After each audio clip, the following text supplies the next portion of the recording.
नमस्कार। जरा सोचिए, हमारी पृथ्वी के अंदर कितनी असीम ऊर्जा छिपी है। आज के इस विश्लेषण में हम बात करने वाले हैं धरती को हिला देने वाले सबसे चरम और विनाशकारी भूकंपों की। क्या हमारी पृथ्वी असीमित तबाही मचा सकती है या फिर इसके विनाश की भी कोई भौतिक सीमा तय है? चलिए सीधे इस रोमांचक विषय की गहराइयों में गोता लगाते हैं। तो सबसे पहला और सबसे बड़ा सवाल, क्या कभी मैग्नीट्यूड 10 का भूकंप आ सकता है? देखिए, हमारी धरती पर हर साल करीब 5 लाख भूकंप आते हैं, जिनमें से ज्यादातर इतने हल्के होते हैं कि हमें पता भी नहीं चलते। लेकिन मैग्नीट्यूड 10 ये कल्पना ही रोंगटे खड़े कर देती है। विज्ञान के मुताबिक अगर इतना शक्तिशाली भूकंप आता है तो जमीन का हिलना 10 या 15 सेकंड नहीं बल्कि पूरे 30 मिनट तक भयंकर रूप से जारी रह सकता है। 30 मिनट? लेकिन क्या सच में ऐसा होना मुमकिन है?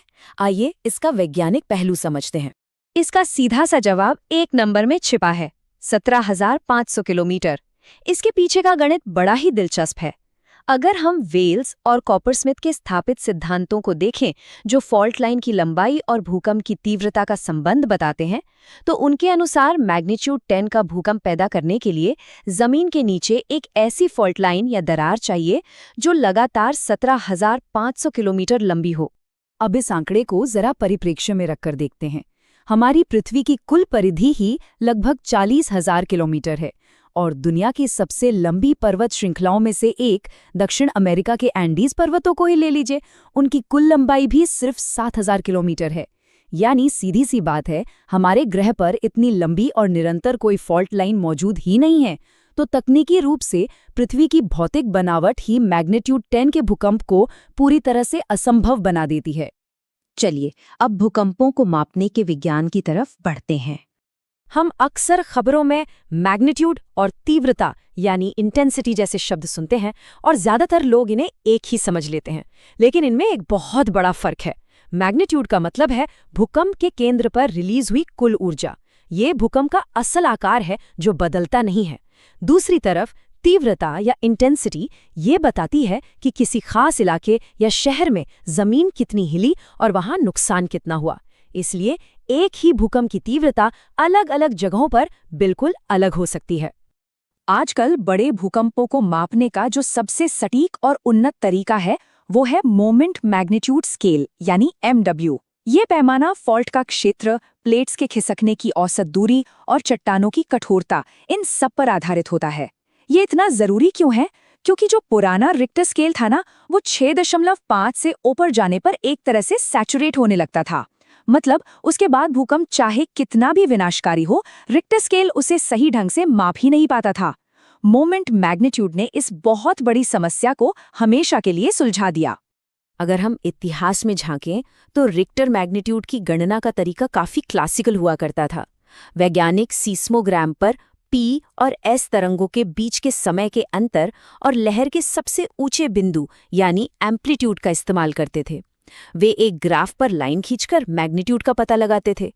छोटे मोटे झटकों के लिए तो ये तरीका एकदम बढ़िया था, लेकिन दुनिया को चीर कर रख देने वाले महाभूकंपों को मापने के लिए ये तरीका बस नाकाफी था। तो अगर मैग्नीट्यूड 10 संभव नहीं है तो पृथ्वी की वास्तविक सीमा क्या है?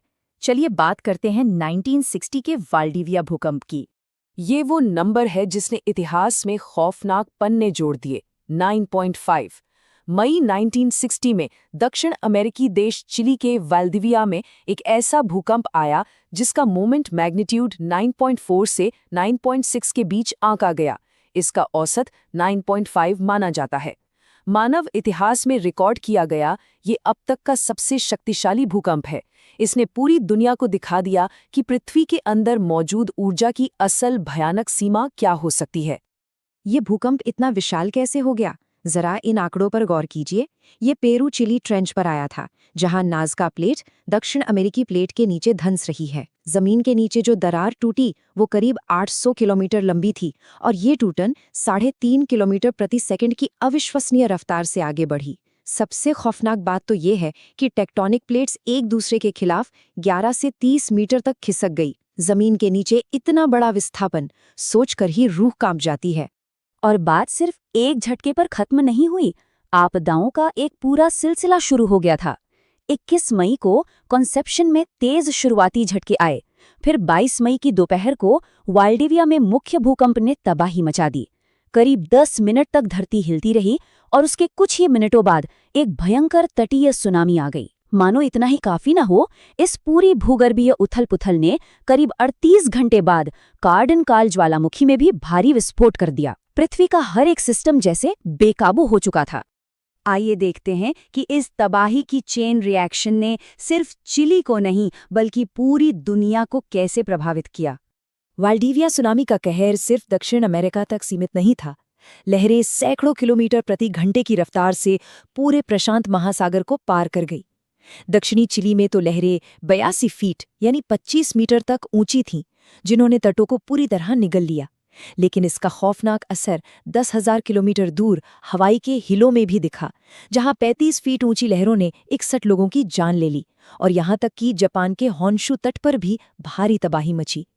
यह साफ दिखाता है कि कैसे हमारे महासागर पूरी दुनिया को आपस में जोड़ते हैं। इस सब के बीच एक और भयानक खतरा मंडरा रहा था, जिसे रिनहिवाजो संकट कहते हैं। भूकंप की वजह से इतने बड़े भूस्खलन हुए कि सैन पेड्रो नदी का रास्ता पूरी तरह से ब्लॉक हो गया। इससे रिनिहुए झील का जल स्तर तेजी से बढ़ने लगा। अगर वो प्राकृतिक बांध टूट जाता तो 480 मिलियन क्यूबिक मीटर पानी वोल्डिविया के बचे खुचे हिस्से को भी बहा ले जाता। लेकिन वहां के श्रमिकों और सेना ने कमाल कर दिया। उन्होंने कीचड़ में हाथों और फावड़ों से नए चैनल खोदे और धीरे धीरे पानी निकालकर शहर को पूरी तरह डूबने से बचा लिया। सच में ये इंसान के जज्बे और एक ऐतिहासिक इंजीनियरिंग की अद्भुत मिसाल थी। इतने महाविनाश के बाद के असर भी बहुत गहरे थे। वाल्डिविया की करीब 40% घर मलबे में तब्दील हो गए थे। सबसे हैरान करने वाली बात तो ये थी कि कुछ इलाकों की जमीन हमेशा के लिए 2 मीटर तक धंस गई, जिससे वहां नई आर्द्र भूमियां यानी वेटलैंड्स बन गए। उस वक्त कुल आर्थिक नुकसान 400 से 800 मिलियन डॉलर्स के बीच आंका गया। गनीमत ये रही कि मौत का आंकड़ा 1000 से 6000 के बीच ही रहा, क्योंकि उस इलाके की आबादी कम थी और घर पारंपरिक रूप से लकड़ी के बने थे। इस पूरी आपदा ने चिली को इतना झकझोर दिया कि उन्होंने अपनी आधुनिक आपातकालीन प्रबंधन एजेंसी ONEMI की स्थापना की।